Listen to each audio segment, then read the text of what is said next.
U Menda dečjoj radnji našli smo veliki izbor portiklica. Pa odakle toliki izbor? Portiklice su veoma neophodne kod odgoja svakog deteta, zato što jednostavno koriste prilikom učenja dok deca jedu i kad rastu zubići. Neophodne su da štite dečju garderobicu od izlivanja hrane, curenja vodice iz usta i ostalih stvari.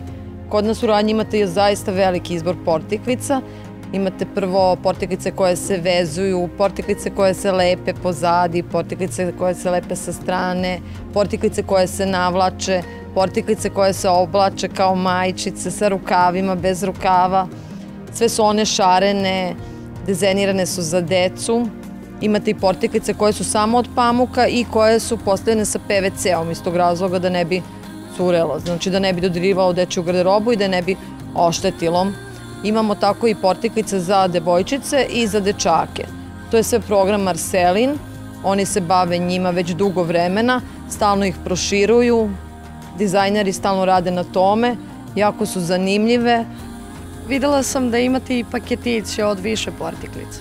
Pa jeste, imamo i paketiće setova portiklica, oni su isto veoma povoljni, pristupačne su cene, zato što su, kad dete počinje da jede i kad mu rastu zubići, one su baš menjaju se svakodnevno i nekoliko puta i zato ti jednostavno setovi.